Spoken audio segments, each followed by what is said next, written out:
At Christmas dinner, my son-in-law said, "Hide the gifts, she only shows up here for what she can get." He didn't know I was the one who bought all the grandkids' toys. "Your presence here means so much to me. Watch until the end and leave a comment telling me which city you're watching from. I want to see how far my story has reached." I never thought I'd feel this hollow on Christmas Day. The festive lights that usually brought me comfort felt like they were mocking me now. "Hide the presents, she only shows up here because she's after something." Those words, spoken by my son-in-law Bill when he thought I couldn't hear, still rang in my ears as I drove home alone through the snowy streets. The worst part? My daughter Rebecca hadn't said a word to defend me. She just stood there, a pained look on her face, but silent. They didn't know I'd spent months saving my Social Security checks to buy those gifts under their tree. Every carefully chosen toy for my grandchildren, the chemistry set for 12-year-old Jason who loves science, the art supplies for 9-year-old Emily who can't stop drawing, and the building blocks for little Thomas who just turned 5. I'd wrapped each one with trembling hands, my arthritis acting up, but pushed through the pain thinking about their faces on Christmas morning. I parked in front of my small ranch house, the same one where I'd raised Rebecca after her father passed away when she was only 8.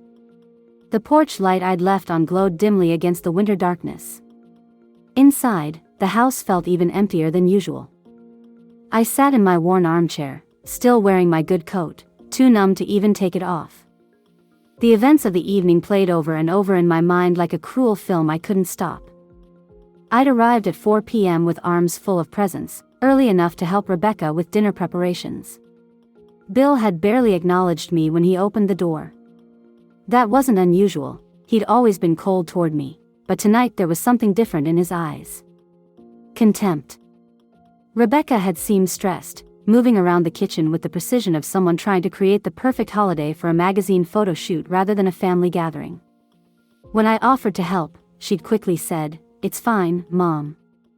I've got it under control." The children had been my solace.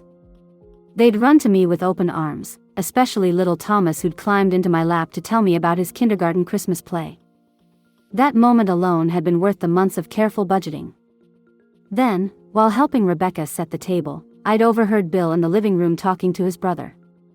"Hide the presents, she only shows up here because she's after something." His voice dripped with disdain. "Got to protect our stuff when Judy's around. She's always looking for handouts." His brother had laughed uncomfortably. "Isn't she helping Rebecca with the kids all the time?" "Yeah, but then she acts like we owe her. Trust me, she's just setting up to ask for money again." Money? I'd never asked them for a penny. In fact, when Rebecca and Bill were struggling after Thomas was born, I dipped into my small retirement fund to help them with their mortgage for 6 months. I never mentioned it again, never asked to be repaid. I'd frozen in place, water pitcher in hand, wondering if I'd misheard. But Bill's words were unmistakable. In his eyes, I was nothing but a burden, a greedy old woman. The dinner that followed was torturous. I'd tried to maintain my dignity, passing dishes and making small talk, but inside I was crumbling. When it came time for gift exchanges, I'd watched the children open the presents I'd sacrificed so much to buy. Rebecca had seemed surprised at the quality of the gifts. "Mom, these must have cost a fortune," she'd whispered. I just smiled and said, "Nothing's too good for my grandkids." Bill had looked suspicious, like he was wondering where I'd gotten the money. Now, sitting alone in my quiet house, I finally let the tears come. At 68, after a lifetime of giving everything I had to my family, was this how they saw me? As someone just looking for handouts? I thought about all the babysitting nights, the school pickups when both Rebecca and Bill worked late, the weekends I'd taken the kids so they could have couple time. I'd never asked for anything in return except to be part of their lives. Tomorrow, the kids would play with those gifts, never knowing the sacrifices their grandmother had made to buy them. And Bill would continue thinking I was just there to take advantage of them. The clock struck midnight. Christmas was officially over, and something inside me had broken. For the first time in my life, I wondered if loving my family this much was worth the pain they seemed determined to inflict on me. Morning came with harsh winter sunlight streaming through my curtains. I'd fallen asleep in the armchair, still wearing yesterday's clothes. My bones ached from the awkward position, but the physical pain was nothing compared to the hollow feeling in my chest. I made coffee and sat at my small kitchen table, the one where Rebecca had done her homework for years. The magnets on my refrigerator held photos of my grandchildren, Jason losing his front teeth, Emily with her first-place art ribbon, Thomas on his tricycle. My entire world was in those pictures. How had things gone so wrong with Rebecca? We used to be so close. After Jack died of a heart attack at just 42, it had been the two of us against the world. I'd taken on extra shifts at the hospital where I worked as a nurse, moonlighting at a nursing home on weekends to make ends meet. Some nights I'd come home so exhausted I could barely climb the stairs, but I'd still find the energy to help Rebecca with her schoolwork or bake cookies for her class. We'd had our tough times. What single mother and teenage daughter don't? But we'd worked through them. When Rebecca got accepted to college, I'd been so proud I cried for days. First one in our family to get a degree. The change began when she met Bill during her senior year. He came from money, old money, as they say. His family owned property all over the state, and they made it clear from the beginning that Rebecca was marrying up. And that I didn't quite fit into their world. At first, Rebecca had defended me. My mom worked herself to the bone to put me through college, she'd proudly told Bill's parents at their first meeting. But over time, something shifted. She started seeing herself through their eyes. The daughter of a simple nurse with an outdated house and unfashionable clothes. The wedding was the first real heartbreak. Bill's parents insisted on paying for everything, which meant they controlled everything. I was barely consulted. At the reception, I was seated at a table far from the main party, with distant relatives no one wanted to talk to. It's not personal, Mom, Rebecca had assured me. It's just how these events are organized. But it had felt personal. Just like last night felt personal. My phone rang, startling me out of my memories. It was Martha from next door, checking to see if I'd made it home safely in the snow. How was Christmas with the family? She asked cheerfully. I hesitated, not wanting to lie but unable to voice the truth. The kids were wonderful, I finally said, which wasn't a lie. And that son-in-law of yours? Still has a stick up his behind? Martha had never been one to mince words. A choked laugh escaped me. You could say that. After hanging up, I noticed I had a text from Diane, one of my oldest friends who'd moved to Florida years ago. We still kept in touch, and she knew Rebecca and Bill well. How was Christmas? Her message read. I decided to be honest with someone. Terrible, I texted back. Bill thinks I only visit to get handouts. Her response came quickly, that doesn't surprise me. Remember when I visited last summer and we ran into Rebecca at the mall? The things she said after you went to the bathroom. My heart raced. What things? Oh, Judy, I thought you knew. She was complaining about how you're always asking for help, always playing the victim card since Jack died. Bill nodded along like it was gospel truth. I was so shocked I didn't know what to say. The phone nearly slipped from my trembling hands. Rebecca had said that? My Rebecca, who I'd worked multiple jobs to support, who I'd never asked for anything from? Then another text from Diane. Bill's been feeding her lies about you for years, Judy. Last time they visited us in Tampa, he told everyone at dinner how you guilt them into paying your electric bill. I knew it wasn't true. The room seemed to spin. I'd never asked them to pay any of my bills. Ever. In fact, it had been the opposite. I'd helped them financially numerous times. Suddenly, many small moments over the years started to make sense. The way Rebecca would look surprised when I'd mentioned something Bill supposedly said. How she'd grown increasingly distant after their wedding. The uncomfortable way Bill's family treated me, like I was some sort of con artist. Bill had been poisoning my daughter against me, painting me as a manipulative, needy mother.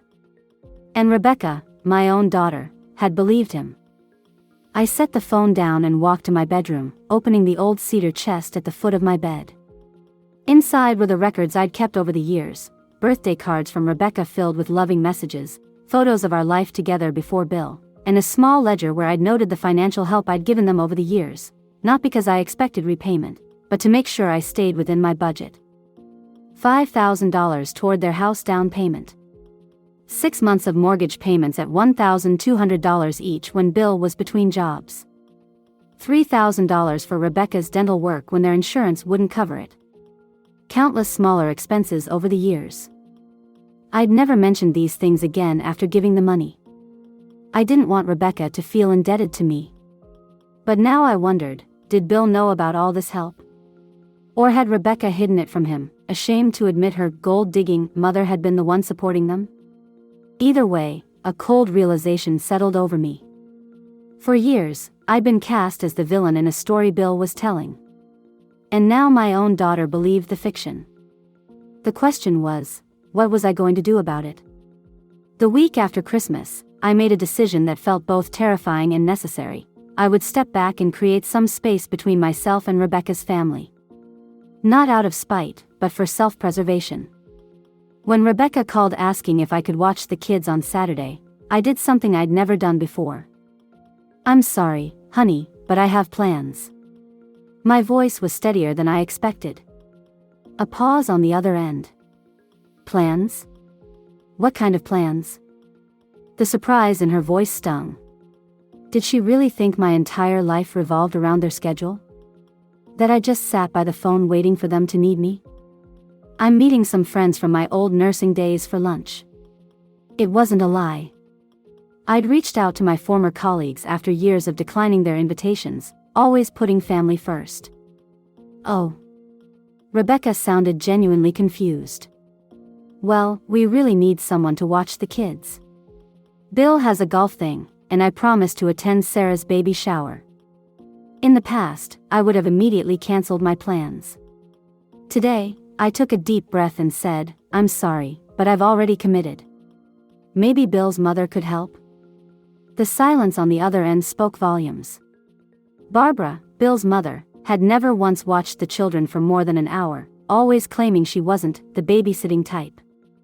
"Fine," Rebecca finally said, her tone clipped. "I'll figure something out." After we hung up, I sat staring at the phone, half expecting it to ring again with Rebecca demanding to know what was wrong with me. But it remained silent. That lunch with my old nursing friends turned out to be exactly what I needed. We met at a small Italian restaurant downtown, and for 3 hours we laughed, reminisced, and shared stories of our lives now. Not once did I have to check my phone or worry about rushing back for someone else's schedule. "We've missed you, Judy," said Margaret, who'd been my supervisor for 15 years. "You disappeared on us after retirement." I felt a pang of regret. "I got caught up in family stuff," I explained weakly. Carol, always the most perceptive one, studied my face. "And how's that going? You seem different today." Something about being with these women, who had seen me through Jack's death, single motherhood, and the challenges of a demanding career, broke down my carefully constructed walls. Before I knew it, I was telling them everything: Bill's comment at Christmas, the revelation that he'd been painting me as a financial burden, Rebecca's apparent belief in his version of me.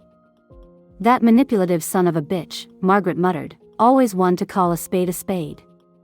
"The question is," said Carol gently, "what are you going to do now?" I sipped my wine, considering. "I'm taking a step back. I need to remember who I am outside of being Rebecca's mother and the kids' grandmother." They all nodded approvingly, and for the first time since Christmas, I felt like maybe I wasn't overreacting. Maybe this distance was long overdue. Over the next few weeks, I began filling my calendar with activities I'd put off for years. I joined a book club at the local library. I volunteered at the hospital's pediatric ward once a week, reading to children.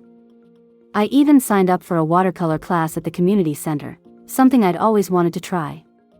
It was at that class where I met Walter.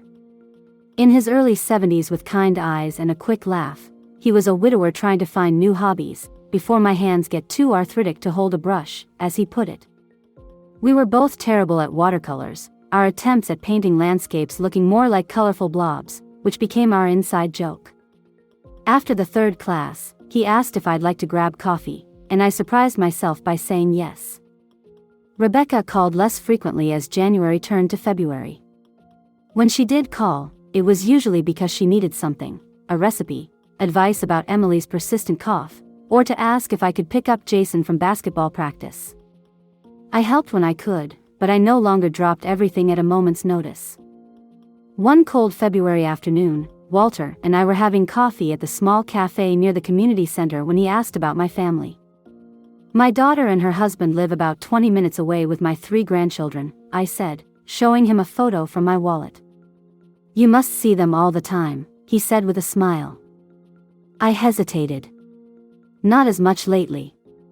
Something in my tone must have revealed more than my words, because he reached across the table and briefly touched my hand. Family can be complicated, he said simply. That small gesture of understanding nearly undid me. It had been so long since someone had acknowledged that my feelings mattered too. When my phone rang and I saw it was Rebecca, I excused myself to answer. Mom? Her voice sounded strange. Is everything okay with you? The question caught me off guard. Yes, I'm fine. Why? It's just, you've been different. Distant. The kids keep asking when they'll see you. A lump formed in my throat. They're welcome to visit anytime. You know our schedule is crazy, she said, the familiar note of exasperation creeping in. Could you come for dinner on Sunday? The kids miss you. I glanced at Walter, who was patiently waiting, pretending to be absorbed in his coffee. I'll be there, I said, but I can only stay until 7. I have plans later. Another shocked silence. Then, plans? What kind of plans? I smiled to myself. Just plans, Rebecca. I'll see you Sunday. As I returned to the table, Walter raised an eyebrow. Everything all right? Yes, I said, realizing I meant it. I think it might be. I had no idea then that Sunday's dinner would change everything, in ways I never could have anticipated. Sunday arrived with a mixture of late winter snow and freezing rain. I almost called Rebecca to reschedule, but something told me this dinner was important. I dressed with more care than usual, applying a touch of lipstick and wearing the blue sweater my grandchildren had given me for my birthday. As I pulled into their driveway, I noticed Rebecca watching from the window, an unreadable expression on her face. The moment I stepped inside, the children swarmed around me, Thomas wrapping his arms around my legs. Grandma! You haven't been here in forever. Emily exclaimed, her 9-year-old sense of time making weeks feel like an eternity. I missed you too, sweetheart, I said, hugging her close. Jason, trying to appear too grown up for such displays at 12, still gave me a side hug. The chemistry set you got me is awesome, Grandma. I've done almost all the experiments. My heart swelled. These moments, this was what mattered. Bill was noticeably absent, which Rebecca explained with a tight smile as she took my coat. Working late. A deal he couldn't postpone. I nodded, relieved. Maybe without Bill's presence, Rebecca and I could begin to bridge whatever gap had formed between us. Dinner was pasta with my own sauce recipe, which Rebecca had perfected over the years. The children dominated the conversation, filling me in on school projects, basketball games, and playground politics. For a while, it felt like old times. After dinner, Rebecca sent the kids upstairs to finish homework, promising they could come down for dessert later. Then she turned to me, her hands twisting nervously in her lap. Mom, I need to ask you something, and I want you to be honest with me. My stomach tightened. Of course. Have you been helping us financially all these years? The question hung in the air between us. This wasn't what I had expected. What do you mean? I asked carefully. Rebecca took a deep breath. Last month, I was going through some old files, organizing for tax season. I found some checks from you, large amounts, from when Thomas was born. And receipts for mortgage payments in your name. I sat very still, unsure how to proceed. Yes, I helped when you needed it. But why didn't you ever say anything? Bill told me his parents covered those mortgage payments when he was between jobs. So that was it. Bill had taken credit for my financial support. I didn't want you to feel indebted, I said simply. You're my daughter. Helping you isn't something that needs recognition or repayment. Rebecca's eyes filled with tears. Mom, I think Bill has been lying to me. About a lot of things. What do you mean? I asked, though I had my suspicions. She wiped at her eyes. 2 weeks ago, I overheard him on the phone with his brother, complaining about having to deal with you at some family event this spring. He said. Her voice cracked. He said you were just an obligation, that you'd been mooching off us for years. The pain in her voice was evident, but I felt a strange sense of vindication. Finally, she was seeing what I'd known for years. I confronted him, she continued. He tried to brush it off, said I misunderstood. But then I remembered what he said at Christmas about hiding the presents, and she looked up at me, really looked at me. Mom, I found the receipts for the kids' Christmas gifts in your name. You spent over $1,000. I swallowed hard. They're my grandchildren. But you're on a fixed income. You can't afford that kind of expense. I saved up, I said quietly. All year. Rebecca covered her face with her hands. I feel so stupid. All this time, Bill's been telling me how you're always asking him for money, how he has to hide his wallet when you visit. I never saw you ask for anything, but he said you did it when I wasn't around. My blood ran cold. Rebecca, I have never, not once, asked Bill or you for money. Ever. I know that now, she whispered. I've been thinking about it nonstop for 2 weeks. Remembering all the times you helped us, all the babysitting, all the support. And comparing it with what Bill said. She looked up, her eyes red. Why didn't you ever confront him? Or me? The question struck me as both innocent and devastating. Would you have believed me over him? Her silence was answer enough. I think, I said gently, that Bill has been trying to separate us for a long time. And until recently, he was succeeding. Rebecca nodded slowly. He's been having problems. Financial ones. I found credit card statements he'd been hiding. Gambling debts. So that explained part of it. Bill needed a villain, someone to blame for any missing money, and I was the perfect target. There's more, Rebecca said, her voice strengthening. I talked to Barbara last week. I needed to understand what was happening. She told me Bill has always been like this, even as a child. Creating stories, manipulating situations to make himself look better. She seemed almost relieved that I was finally seeing it. I reached across the table and took her hand. I'm sorry, honey. This can't be easy for you. She squeezed my hand, tears flowing freely now. No, Mom. I'm sorry. I let him come between us. I believe things about you that I should have known weren't true. How can you ever forgive me? Before I could answer, the front door opened, and Bill's voice called out, I'm home. Rebecca stiffened, quickly wiping her tears. She gave me a look that said, please, not now. I nodded, understanding. She needed time to figure out how to handle this on her own terms. Bill walked into the dining room, his confident stride faltering slightly when he saw me. Judy. Didn't know you'd be here. Family dinner, Rebecca said, her voice remarkably steady. The kids wanted to see their grandmother. Bill's eyes narrowed slightly, looking between us as if trying to decipher what he'd interrupted. How nice, he said flatly. I assume you're not staying late? Rebecca and I have some private matters to discuss. Rebecca stood up suddenly. Actually, Mom will stay as long as she wants. She's family. The change in her tone was subtle but unmistakable. For the first time in years, I felt like I had my daughter back. And from the look on Bill's face, he knew something had shifted too. The weeks following that fateful dinner brought changes I'd never expected at my age. Rebecca started calling me daily, sometimes just to chat, other times to ask advice about the increasingly tense situation at home. Bill had become defensive, alternating between angry outbursts and attempts to charm his way back into her good graces.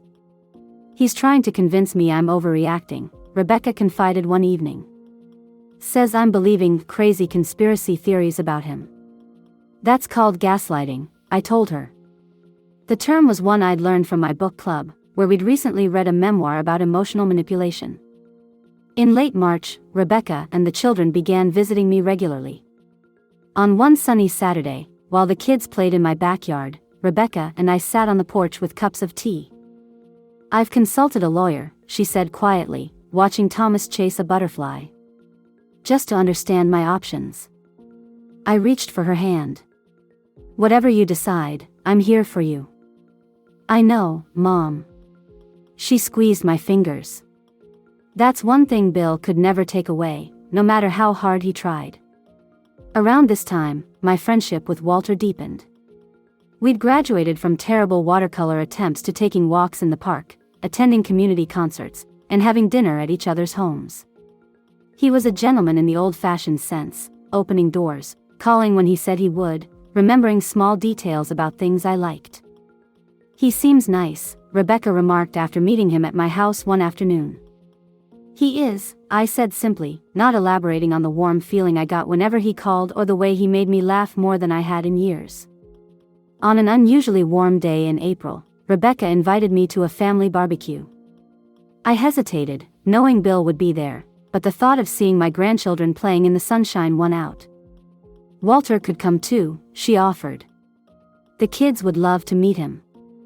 I was touched by the invitation but declined on his behalf. "This is family time," I explained. "Besides, I'm not sure putting Walter and Bill in the same space is a good idea just yet."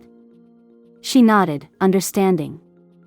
The barbecue started pleasantly enough. Jason helped Bill with the grill while Emily and Thomas played with the neighbors' children. Rebecca seemed determined to make it a nice day, though I noticed the strain around her eyes. Bill was polite but distant with me, his smiles not reaching his eyes. Things shifted when his parents arrived unexpectedly. "We were in the neighborhood," Barbara explained, though their home was 30 miles away.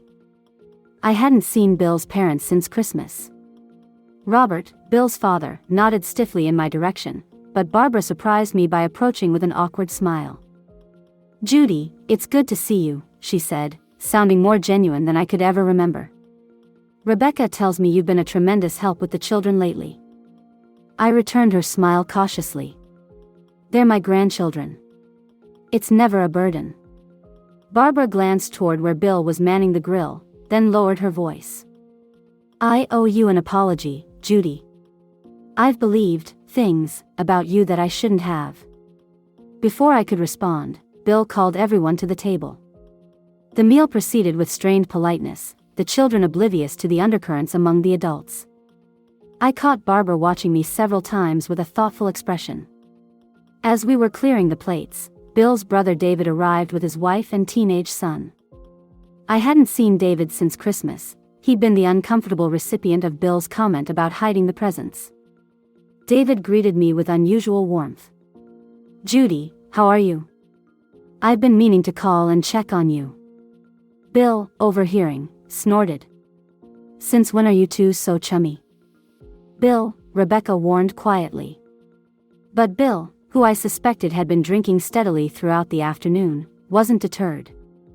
"I'm just saying, it's interesting how everyone's suddenly Team Judy." The children had moved to the backyard, thankfully out of earshot. Rebecca's face flushed with embarrassment as she looked at her in-laws. "Bill, that's enough," Robert said firmly, surprising everyone. Bill laughed bitterly. "Oh, now you're defending her too, Dad? The woman's been taking advantage of this family for years, and suddenly everyone's forgotten that?" "William." Barbara's voice was steel.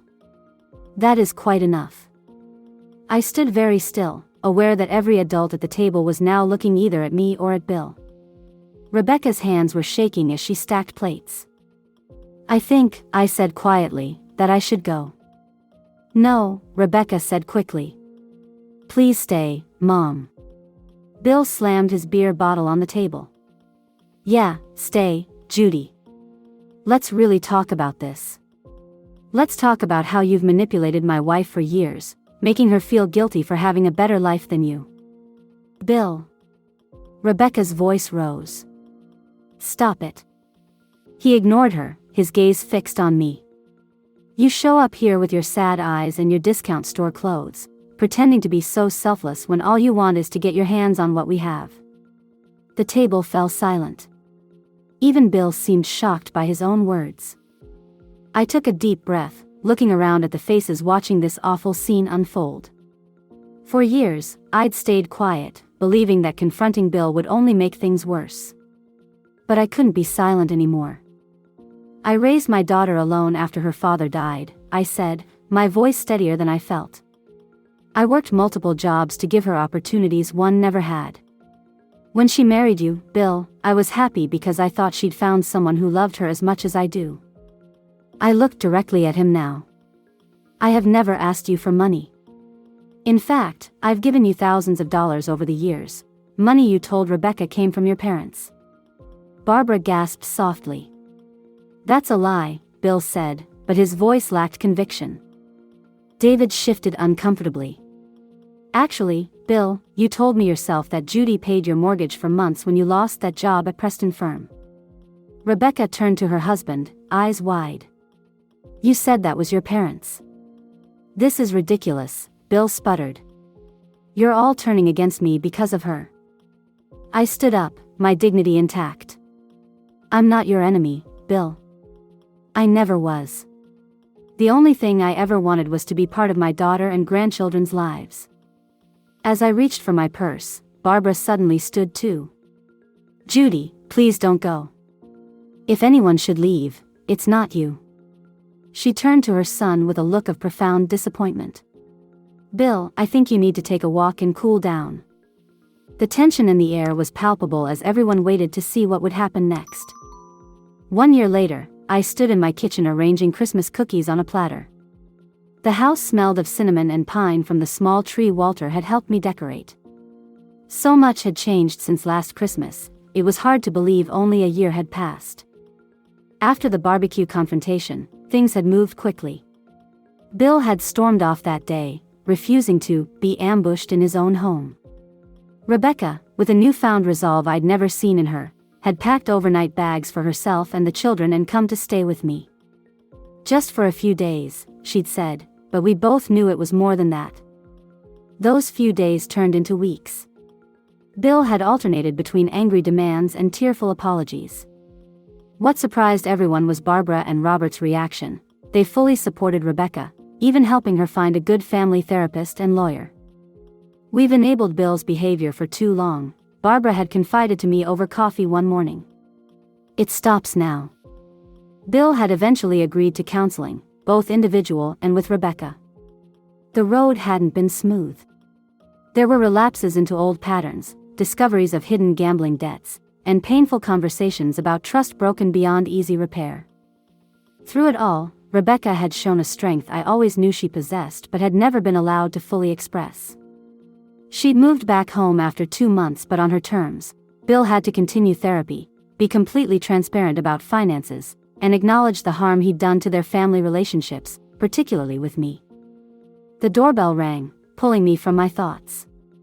Walter stood on my porch, handsome in a red sweater, a bottle of wine in one hand and a small gift bag in the other. "Merry Christmas Eve," he said, leaning in to kiss my cheek. I smiled, still amazed at how this unexpected relationship had blossomed. At our age, neither of us had been looking for romance, but life had other plans.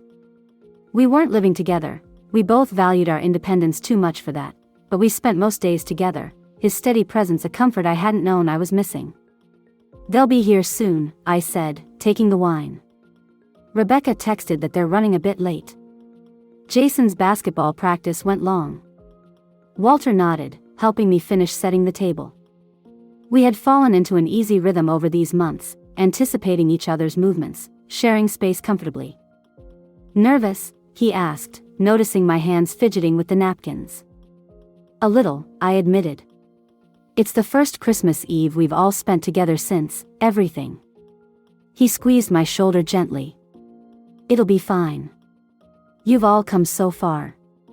The sound of car doors slamming announced their arrival. Seconds later, Thomas burst through the door without knocking, as was his privilege as a grandson. Grandma. Walter.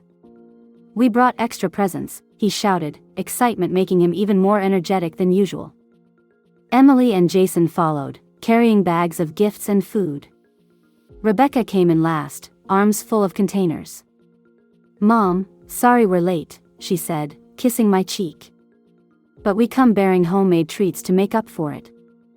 I hugged her tight, still grateful every day for our restored relationship.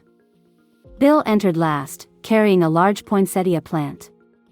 Our eyes met, and he gave a small, humble smile. Judy. Merry Christmas. Merry Christmas, Bill, I replied, accepting the plant. It's beautiful. He nodded, then turned to Walter with an extended hand. Good to see you again, Walter. The two men shook hands cordially. They weren't friends, too much history stood between us for that, but they had established a respectful coexistence for the sake of the family. Dinner was a lively affair. The children dominated the conversation, as children should. Jason talked about his basketball team making the regional finals, Emily proudly showed photos of her latest art project, and Thomas entertained us with a detailed recounting of his kindergarten's holiday pageant. After dinner, we gathered in the living room for our new tradition, Christmas Eve gifts. Last year's painful experience had been transformed into something healing. Each person brought one small gift for everyone else, something thoughtful rather than expensive. I watched, my heart full, as the children carefully distributed their handmade presents. Thomas had made salt dough ornaments for everyone. Emily had drawn personalized cards. Jason, growing into such a thoughtful young man, had put together photo keychains with family pictures. When it was my turn, I handed out small packages containing hand-knit scarves, a skill I'd taken up this past year. You made these? Emily marveled, wrapping the soft blue scarf around her neck. Grandma's got talents, Rebecca said, admiring her purple one. Bill seemed genuinely touched by his dark green scarf. Thank you, Judy. It's really nice. When all the gifts had been opened and exclaimed over, Bill cleared his throat. The room quieted, sensing something important. I have one more thing, he said, pulling an envelope from his pocket. It's not really a gift, more of an acknowledgement. He handed the envelope to me. Inside was a card containing a check, for exactly the amount I'd given them over the years, plus interest. Bill, I started, this isn't necessary. It is, he interrupted gently. I've been working with my therapist on making amends, not just saying sorry but actually trying to repair the damage I've done. He looked around at the family, then back to me. I can never fully repay what I took from you, the relationship you should have had with Rebecca and the kids all these years. But I can at least return what you gave us financially. The room was silent. I looked at the check, then at my daughter, who had tears in her eyes but was smiling. Thank you, I said simply, knowing how difficult this was for him. Walter, sensing the emotional weight of the moment, suggested we have dessert. As we moved to the kitchen, Rebecca hung back with me.